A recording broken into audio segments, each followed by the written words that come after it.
Papaia, Banani, and Ravioli, and their assistant Igor, who are supposed to attend the famous dark matter conference, board the wrong flight and end up on the other side of the world. After arriving at the wrong airport, they book a hotel for the night, but it's not exactly what they expected, in the sense that it's awful. After a rough night, they also get stuck in the elevator. We are in the elevator, where the four are trapped. Ravioli, in the grip of a hunger crisis, has found a rotten meatball and wants to eat it. The scientists are still working on a plan to destroy the meatball. Banani, how about tearing it to pieces? If we break it into small bits and scatter them around the edges of the elevator, Ravioli will take a long time to find and eat them all. Papaia, good idea. And since it was yours, well, you get the honor of breaking that thing apart. Banani, on second thought, maybe it's not such a good idea. Better to keep our living space clean. Igor, chop it up, Banani. Chop it up. How funny. Seizing the backpack, 3 scientists. Papaia, Banani, Ravioli, and their assistant Igor, who are supposed to attend the famous dark matter conference, board the wrong flight and end up on the other side of the world. After arriving at the wrong airport, they book a hotel for the night, but it's not exactly what they expected, in the sense that it's awful. After a rough night, they also get stuck in the elevator. We're in the elevator where the 4 of them are trapped. Ravioli, in the midst of a hunger crisis, has found a rotten meatball and wants to eat it. Igor, we could tie up Ravioli until they get us out of here. Ravioli, oh no. Igor, I don't like this idea at all. Papaia, no, Igor, it's against human rights. We can't do something like that. Igor, yes, but it's for his own good and he's not in possession of his mental faculties. Banani, no, Papaia's right. But I have another idea. Why don't we just put the meatball back in the backpack where it came from? Papaia, yes, but what do we do about Ravioli? Igor, we can seize his backpack. Banani, yes, but what if we fall asleep and Ravioli takes it back? Papaia, we can create shifts. One watches the backpack, another watches Ravioli, and the third sleeps. Igor, great idea. Banani, deal. Igor, okay, I'm the last one to sleep. Better collapse from exhaustion than from the smell of that meatball. How funny. The elderly couple, 3 scientists. Papaia, Banani, Ravioli, and their assistant Igor, who are supposed to attend the famous dark matter conference, board the wrong flight, and end up on the other side of the world. After arriving at the wrong airport, they book a hotel for the night, but it's not exactly what they expected, in the sense that it's awful. After a rough night, they also get stuck in the elevator. The hotel clerk calls the technician, but he doesn't want to pay the emergency fee, so they'll have to wait until dinner time. Meanwhile, at the reception, the clerk, unaware of the noises coming from the elevator, continues his workday. Clerk, the phone's ringing. He picks up the phone. Clerk, hello? Yes, this is the Sunflower Hotel. No, it's spelled with 2 R's. Sunflower, yes, maybe that's why the GPS can't find it. Yes, we're expecting you. Meanwhile, the doorbell rings. Clerk, more victims, guests. He walks down the stairs. At the entrance, an elderly couple. Clerk, good morning, welcome. I've been expecting you. Man, good morning. But is this the right place? We got confused when we saw that warehouse. Clerk, oh no. Don't worry, it happens to everyone. It's my uncle's carpentry shop. Be careful with those nailed boards when you walk through it. Woman, can we use the elevator? Clerk, no ma'am, unfortunately, it's out of service. Man, I hear some noises coming from the door. Could someone be stuck inside? Clerk, no, what are you talking about, sir? It's the workers fixing it. Woman, you're renovating, that's why this place is so messy. Clerk, let's just say yes. Anyway, go ahead, I'll get your key. Man, I hope the renovation goes well. This hotel really needs it. Clerk, I'm sorry for the inconvenience, we're working for you. Man, Be careful, dear. Don't trip on the stairs. They're all damp with humidity. Woman. Thanks, dear. I was expecting more considering the outrageous price we paid. Clerk. Unfortunately, it's the owner who sets the prices. You know, the city is fully booked because of that famous kangaroo fair. Anyway, if you have any problems or complaints, don't hesitate to ask for compensation. Because we're insured. How funny. God's plan. 3 scientists, Papaia, Banani, Ravioli, and their assistant Igor, who are supposed to attend the famous dark matter conference, board the wrong flight and end up on the other side of the world. After arriving at the wrong airport, they book a hotel for the night, but it's not exactly what they expected, in the sense that it's awful. After a rough night, they also get stuck in the elevator. We're in the elevator, where the 4 of them are trapped. Ravioli. I finished reading the files I downloaded. Banani. So? Ravioli. They all say the same thing. The sending of Jesus was part of a precise plan. Banani. A plan? Like the ones we come up with? Igor. No, a plan that actually works. Ravioli. To understand the problem, we need to go back to the beginning of the story. Igor. To the Sumerians? Ravioli. No, even before that. The beginning of the story is told in Genesis. God creates the universe and everything that exists, including the first 2 human beings, in the first 6 days. Papaia. We know this one. God creates Adam and Eve, places them in Eden, gives them a perfect life, but forbids them from eating the fruit of the knowledge of good and evil. Then the serpent convinces Eve to eat it, and Adam follows. In the end, they're driven out of the garden as a consequence of their disobedience. Banani. Yes, but what does this have to do with Jesus? Ravioli. Here's the point. Many people only know this story superficially, but there are some fundamental aspects to consider. Papaia. Like what? Ravioli. First, in Genesis, we see that Adam and Eve could see and talk with God.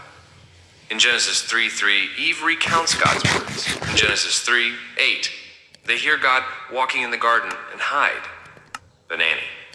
So they had a direct relationship with him. Ravioli. Exactly. But after their disobedience, God distances them from Eden, and a separation occurs between man and God. He also curses the soil, and from that point on, Adam will have to toil for his food. Papaia. So, before the land gave fruit spontaneously? Ravioli. Exactly. Before the fall, food was readily available. That's why Eden is called the Garden of Paradise. But there's more. In Genesis 3:19, God says, "By the sweat of your brow, you will eat your food until you return to the ground, for out of it you were taken. For dust you are, and to dust you will return." Papaia.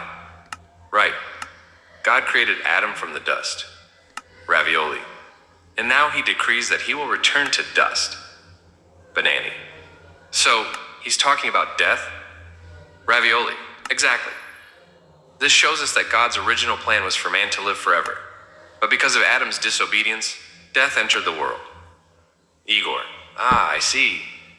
So, just like Adam started in paradise and ended up in dust, we started with a prestigious conference and ended up in this, well, dustbin of a trip. How funny. The entrance of death. 3 scientists, Papaia, Banani, Ravioli, and their assistant Igor, who are supposed to attend the famous dark matter conference, board the wrong flight and end up on the other side of the world.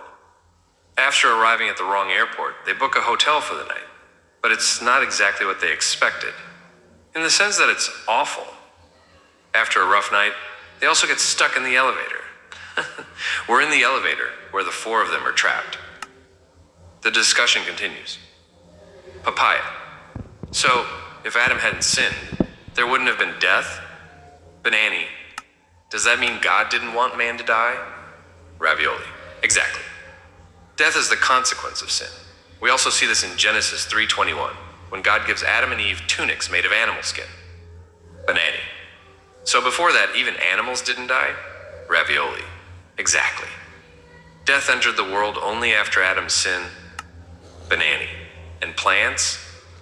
Ravioli. Plants are an exception, as they are not sentient beings. But we can imagine that in Eden, there were plants capable of bearing fruit without ever dying. Papaia. So, Genesis is incompatible with evolution? Ravioli. Exactly. Some have tried to reconcile Genesis with evolution, but there's a fundamental difference between the two models. For evolution, death is a natural process necessary for the development of living beings. For Genesis, however, death is a divine punishment, a consequence of Adam's sin. Papaia. So, to recap, we have 3 key points. First, God created a perfect world for man.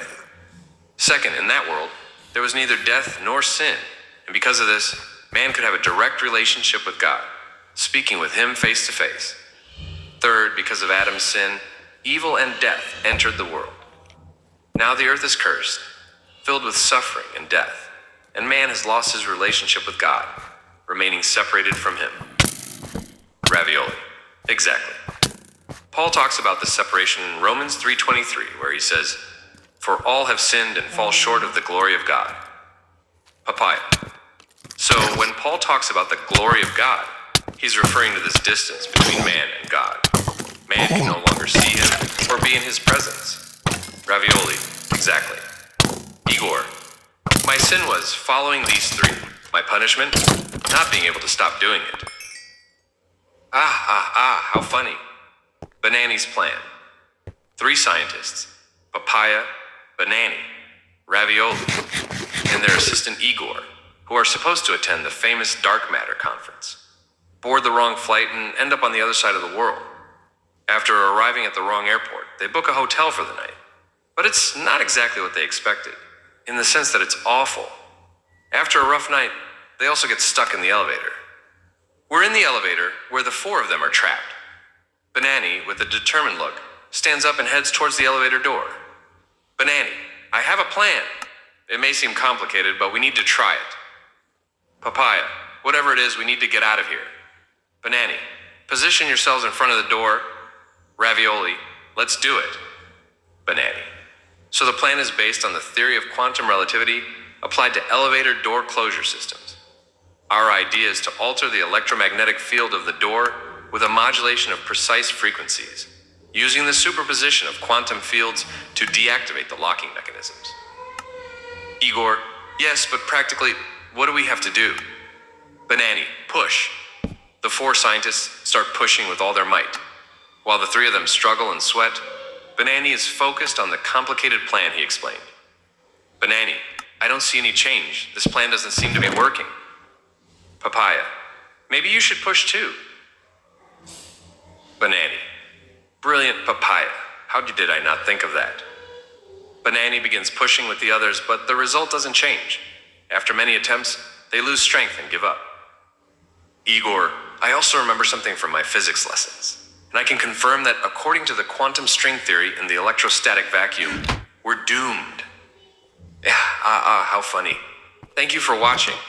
SavedBlog.com.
E30.